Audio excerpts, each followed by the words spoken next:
Boa noite, amados, que a graça e a paz do Senhor Jesus Cristo possa estar sobre a sua vida, sobre a minha vida, e que hoje nós possamos aí, através do Espírito Santo de Deus, compartilhar uma vez mais da palavra de Deus, aquilo que o Senhor colocou no meu coração para que eu pudesse compartilhar com você. E sou grato a Deus por este momento, por esta hora em que estamos reunidos na casa do servo de Deus. Confesso que fui visitado tremendamente por Deus, o meu coração se alegrou nesse momento de louvor e creio que agora não será diferente. Mas eu preparei aqui, através do Senhor Jesus, através do Espírito Santo de Deus, eu preparei aqui uma palavra para o teu e o meu coração. E eu queria ler com você no capítulo 3 de Jonas, do versículo 1 até o versículo 10. Profeta Jonas, capítulo 3, versículo 1 ao 10. Hoje Deus tem uma palavra para o teu coração e para o meu coração, com certeza. Glória a Deus. Hoje seria a nossa Santa Ceia, mas nós estamos aqui para compartilhar espiritualmente uma palavra. Versículo em diante diz: veio a palavra do Senhor segunda vez a Jonas, dizendo: dispõe-te, vai à grande cidade de Nínive e proclama contra ela a mensagem que eu te digo. Levantou-se, pois, Jonas e foi a Nínive segundo a palavra do Senhor. Ora, Nínive era uma cidade muito importante diante de Deus e de 3 dias para percorrê-la. Começou Jonas a percorrer a cidade de caminho de um dia e pregava e dizia: ainda 40 dias e Nínive será subvertida. Verso 5. Os ninivitas creram em Deus e proclamaram um jejum e vestiram-se de pano de saco, desde o maior até o menor. Chegou esta notícia ao rei de Nínive. Ele se levantou do seu trono, tirou de si as vestes reais, cobriu-se de pano de saco e assentou-se sobre cinza.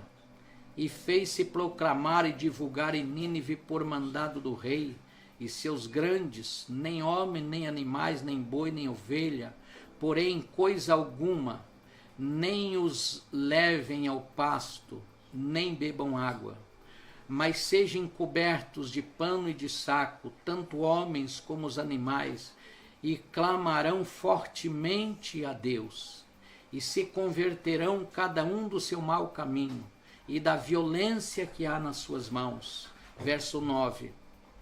Quem sabe se voltará a Deus e se arrependerá, e se apartará do furor da sua ira, de sorte que não pereçamos. E o verso 10.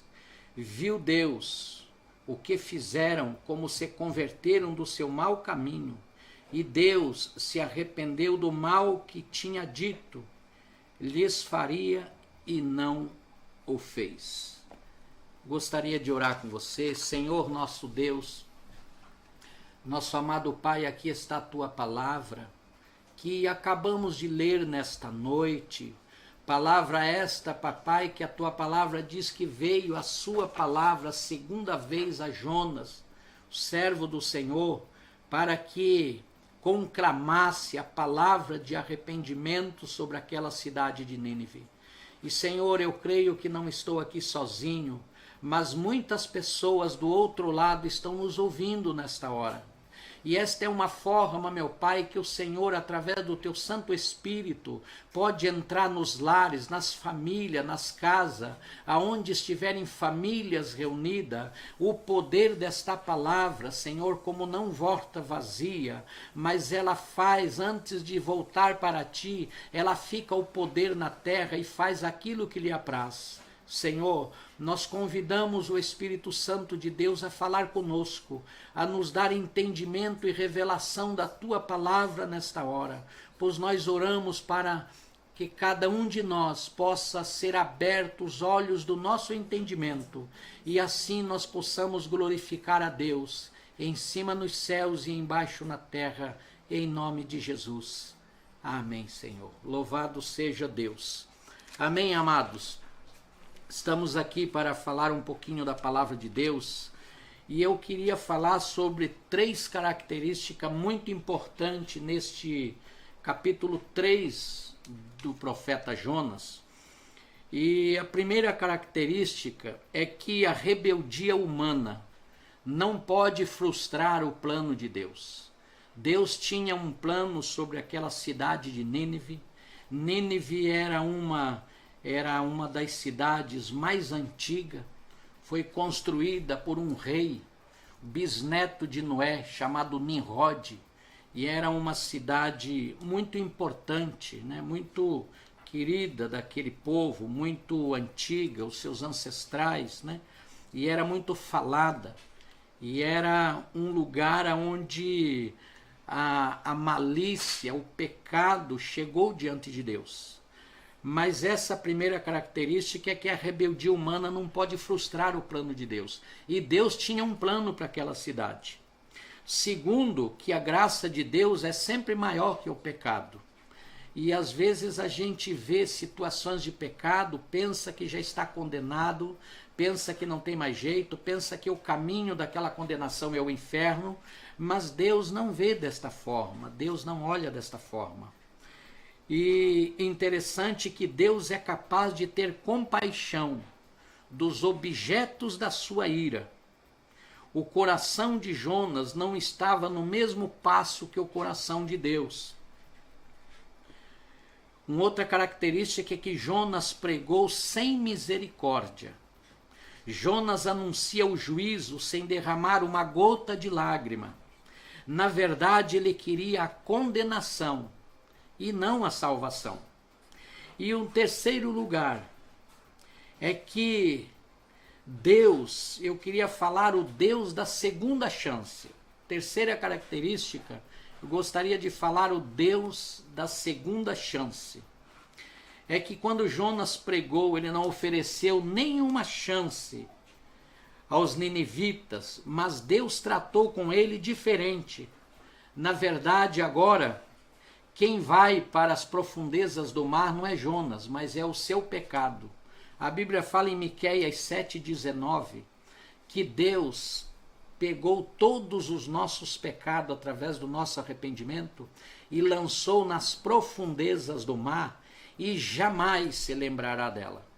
Na verdade, agora Jonas estava fora do mar e quem estava indo para as profundezas do mar era o pecado de Jonas, porque Deus teve misericórdia de Jonas, mas Jonas não teve misericórdia e não pregou com misericórdia sobre aquele povo.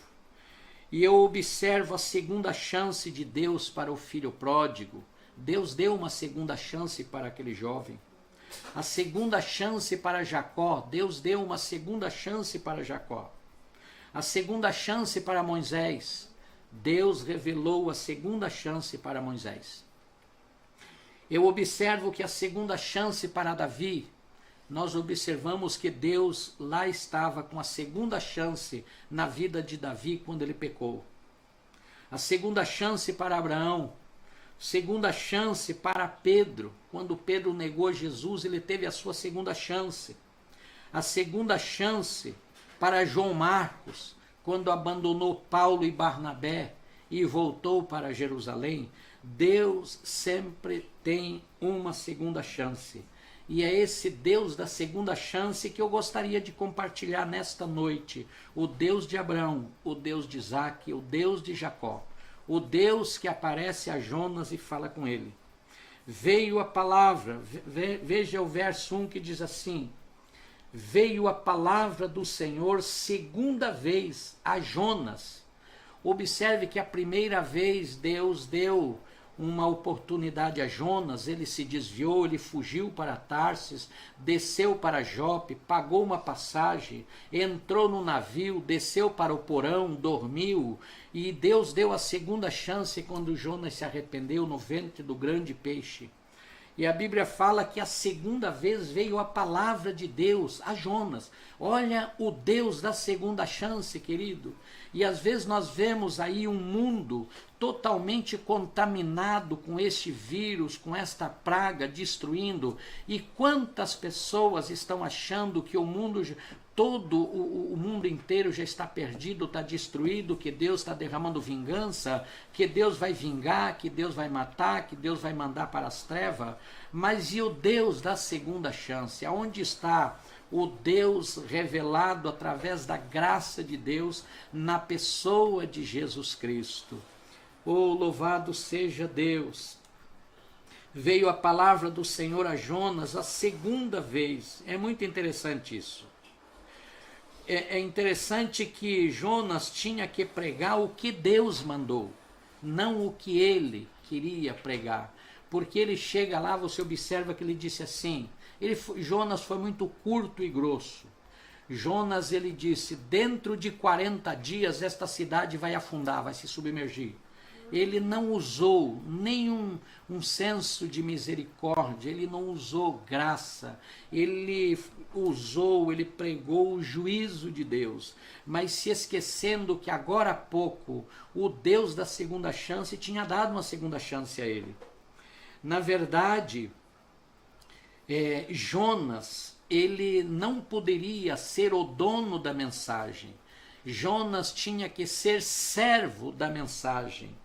E quando nós somos servos da mensagem, em 1 Coríntios, capítulo 4, o versículo de número 1, a Bíblia diz que nós somos despenseiros da graça de Deus.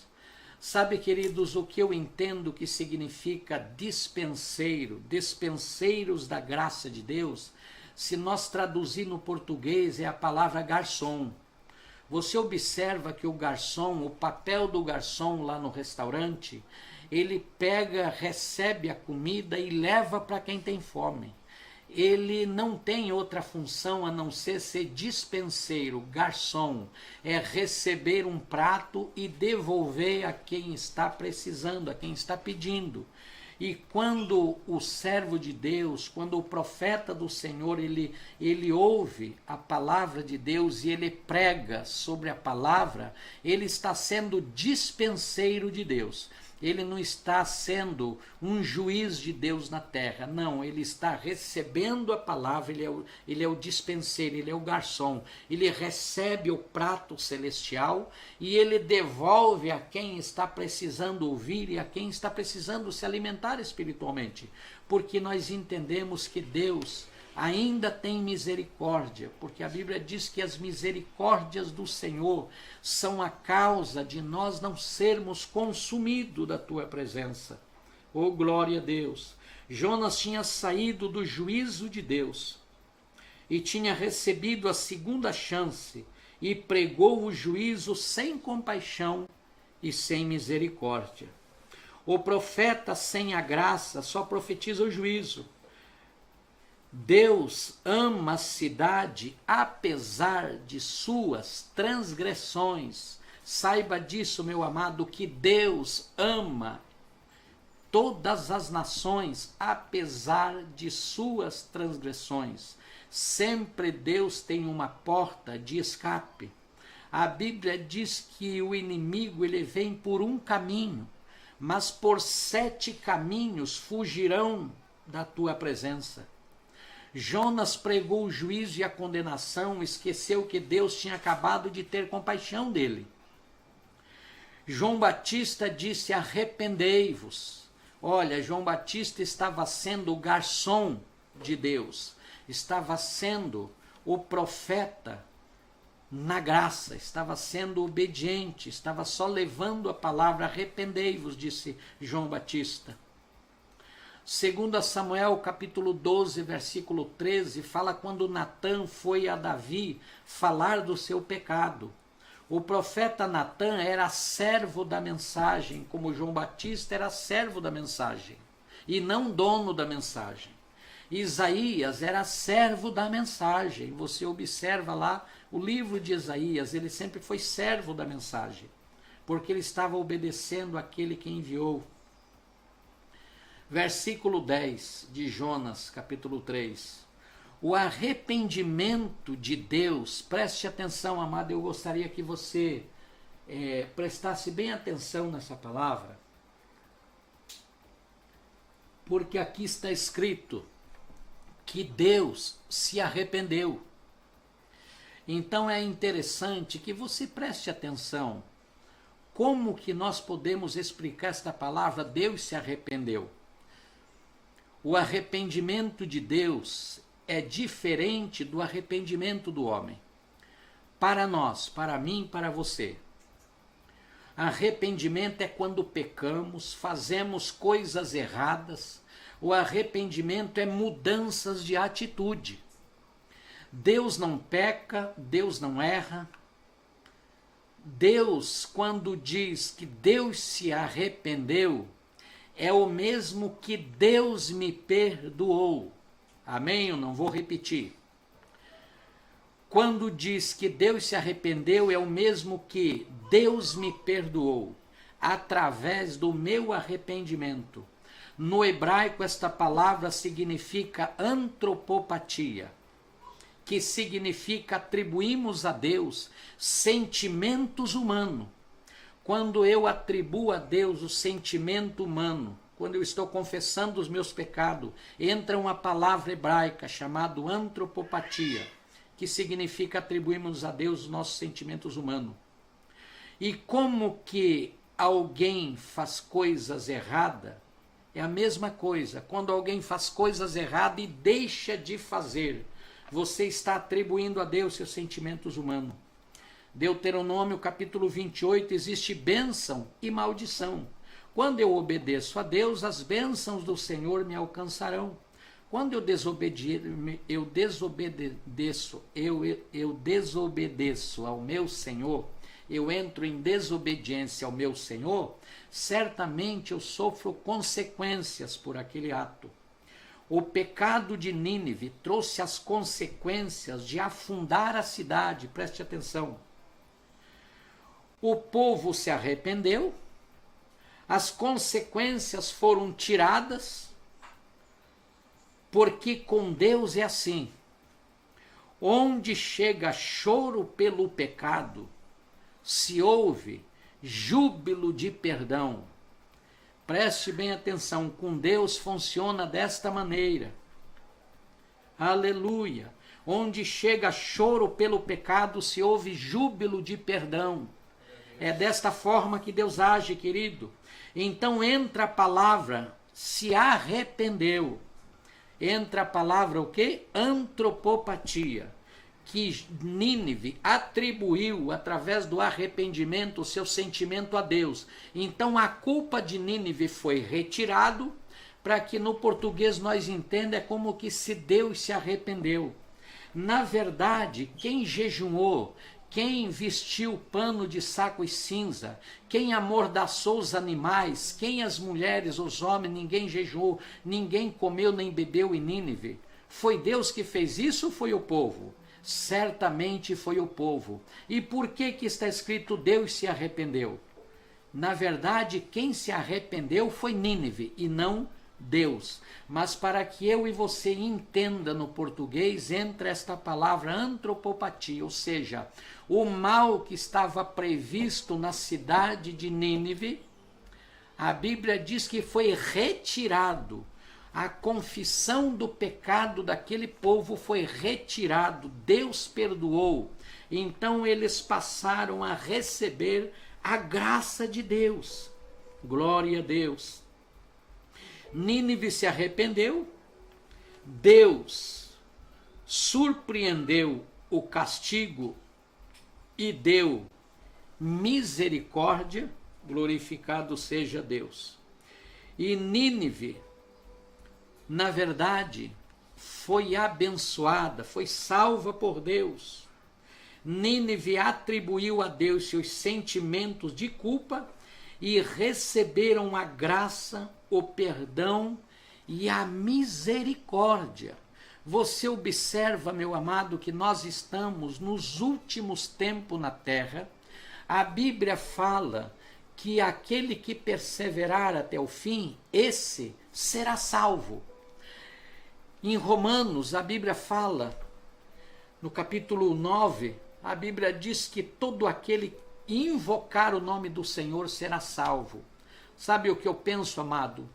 Hoje, o Brasil esteve em jejum diante de Deus. Hoje o Brasil se colocou numa posição de humilhação, confessando os seus pecados. Ah, mas não tem mais jeito. Tem, porque Nínive já tinha uma sentença assinada de 40 dias e Nínive ia afundar. A malícia de Nínive, para vocês terem uma ideia, era um povo tão sem misericórdia. Nínive, eles tinham bronca dos judeus, né? Nínive, eles matavam os seus inimigos. Se você lê a história de Nínive, se eu estou dizendo é porque eu já li também. Nínive matava os seus inimigos e fazia um pirâmide das orelhas, dos nariz e dos esqueletos, faziam fogueira. Imagine o pecado que Nínive tinha diante de Deus, de fazer, chegar a ponto de fazer pirâmide das orelhas, dos nariz, daqueles a quem eles matavam e torturavam. Então era uma cidade que a ira de Deus se acendeu contra ela. Mas por que Deus retirou o pecado de Nínive? Com jejum, oração e confissão dos seus pecados.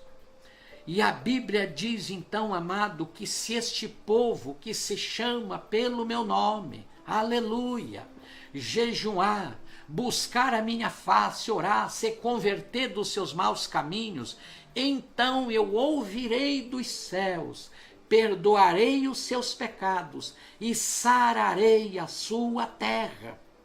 Preste bem atenção. Hoje eu estava pela manhã meditando na palavra de Deus, estava lembrando quando o povo do Egito, o povo hebreu estava no Egito sendo escravizado.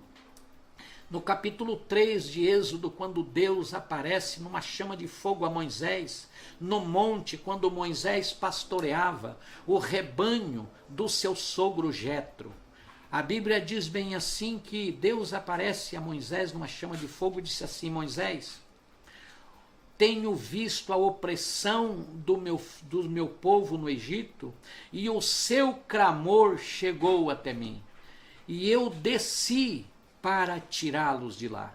Então, nesta hora, amados, não nos resta buscar coisas materiais, não nos resta pensar em tantas coisas que nós possamos ter na terra, nem carro, nem cavalo, nem propriedade, não. Mas o que nos resta é se prostrar diante daquele que tem o poder da vida, dar a vida e tirar a vida. Aquele que tem o poder, que soprou o espírito da vida dentro da minha vida e dentro de você. Por isso, amado, este livro de Jonas, ele traz um grande exemplo para nós. Ainda que o homem olhe para esta nação, olhe para o mundo, olhe para outros países que matam cristão e digam assim: eles vão morrer, eles vão afundar. E se Deus quer levantar um Jonas, segundo sua vontade, segundo a tua palavra, porque a vontade de Deus é salvar o homem. Por isso que o apóstolo São Pedro lhe diz assim, que alguns acham demorado a sua vinda. Pelo contrário, ele é longânimo para com todos, não querendo que ninguém pereça, e sim que todos cheguem ao arrependimento. E nesta tarde, no início desta noite, querido, nós estamos aqui trazendo uma palavra de Deus para o teu coração, orando pela sua vida. Se você nesta tarde ou nesta noite, que já é noite, se você tem um pedido de oração, tem os meus irmãos aí que estão anotando os pedidos de oração, você pode fazer o seu pedido. Por exemplo, hoje eu vi lá um pedido de oração, eu tenho um clamor de oração, 2 clamor de oração. A irmã Maria do Jean, ela fez um pedido de oração para uma amiga sua, quero respeitar o nome dela, mas estarei orando por ela. O Erasmo, o irmão Erasmo, obreiro da casa de Deus, fez um pedido de oração na Rede dos Homens por um irmão amado nosso, e quero respeitar também o sigilo do nome dele. Estarei levantando um clamor de oração pela vida dele. E você que tem um pedido de oração, meu irmão, saiba de uma coisa, que o Deus de Jonas, aleluia, está neste lugar. O Deus de Jonas está na sua casa, meu irmão. O Deus de Jonas está ouvindo a sua vida. O Deus da segunda chance está de braços abertos para perdoar uma nação tão pecaminosa. Mas o Deus da segunda chance tem o poder de perdoar a nação brasileira, tem o poder de converter todas as nossas autoridades, tem o poder, Senhor, de entrar nos lares, nas famílias, de mudar, de transformar a maldição em bênção, porque Ele é o Senhor, nosso Deus, o Deus de Abraão, o Deus de Isaac, o Deus de Jacó, é o Deus de Jonas, o Deus da segunda chance. E tantas chances Deus deu para estas pessoas através do arrependimento. E hoje aqui, meu amado, diante de Deus, eu quero ser este homem de Coríntios, capítulo 4, verso 1. Eu quero ser o garçom de Deus. Aqui eu quero pregar esta mensagem com misericórdia, com amor, com direção do Espírito Santo de Deus, dizendo que aonde abundou o pecado, superabundou a graça de Deus. Não importa o que o Brasil e o mundo está vivendo, o que importa é quem criou o mundo, quem criou os céus e a terra, não perdeu o controle de nada, querido. Há muitos anos atrás eu li um livro, e nesse livro falava de um homem, aquele homem que criou a Ford, essa máquina, esse carro, o criador da Ford. E um executivo estava andando numa rua muito bela, numa praça, com seu carro, e ia para o seu trabalho, e de repente o seu carro parou. Aquele carro estava ainda em experiência, poucos quilômetros rodado. E o seu carro parou e ele não sabia o que fazer, ficou nervoso. De repente um homem, assobiando tranquilo, com alegria, mandou ele abrir o capô do carro e disse: abre o capô. E ele abriu e ele olhou e disse: isso é fácil. Mexeu em alguma coisa e o carro funcionou. E o dono daquele carro disse: como você pôde resolver tão rápido? Ele disse assim: eu sou o dono, o criador desta máquina, eu conheço tudo desta máquina. Amado, assim como aquele criador daquela máquina resolvia tudo, eu quero dizer uma coisa para você, que Deus, Ele conhece a sua vida, Ele é o criador da sua vida, e Ele sabe como trabalhar em eu e em você. Então eu quero orar com você nesta hora. Amém, queridos? Feche seus olhos, você que está aí na sua casa, e eu quero clamar a Deus pela sua vida. Senhor nosso Deus, nosso amado Pai, louvado seja o nome de Jesus. Nós queremos, meu Pai, clamar nesta hora sagrada, levantar, Senhor, um clamor de oração, levantar, meu Pai, nesta hora, uma oração para que o Senhor Jesus venha com misericórdia, para que o Senhor se compadeça uma vez mais, meu Pai, da vida de todos aqueles, meu Pai, em nome de Jesus, que estão nos assistindo, aqueles, meu Pai, que estão aí nas suas casas, nos seus lares, com suas famílias, aqueles que pediram, meu Pai, um pedido de oração especial, aqueles que estão passando por lutas, aqueles que estão com medo, Senhor. Nós queremos se colocar e crer nesta hora no Deus da segunda chance. Pai, que o Deus da segunda chance visite nossas vidas, visite, meu Pai, a alma, o coração de cada um. Senhor, nós te agradecemos pela oportunidade que o Senhor nos deu uma vez mais, de estar aqui diante do Senhor para clamar, para invocar o teu nome em espírito e em verdade. Senhor Jesus, é um domingo, Senhor, maravilhoso que o Senhor separou para cada um de nós. Oramos nesta hora sagrada.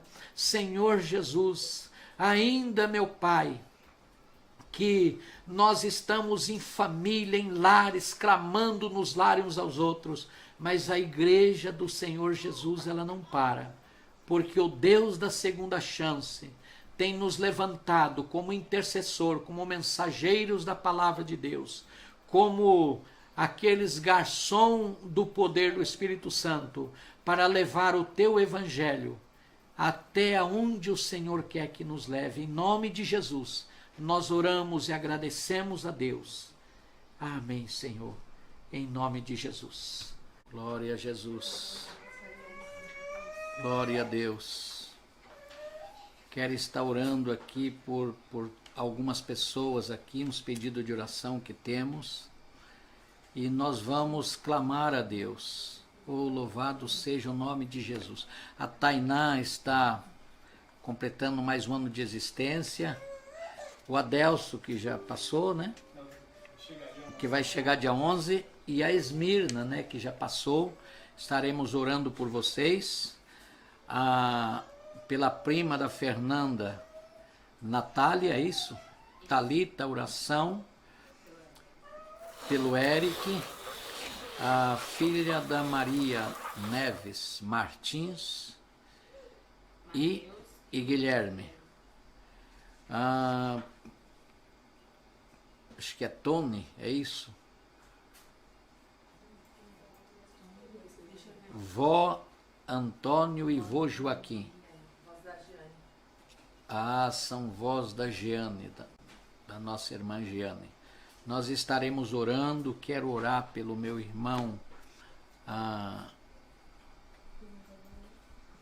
meu amado irmão lá, que o Erasmo pediu oração por ele, e o grupo da Rede de Homens sabe quem é, e eu queria levantar um clamor por todos, e em seguida estarei dando a bênção apostólica. Você que está ouvindo aí, tá bom, amados? Pai, aqui está, Senhor, estes pedidos de oração. Senhor, nós queremos apresentar diante do nosso Deus. Louvado seja o teu nome. Senhor, em nome de Jesus, entra com providências, meu Pai.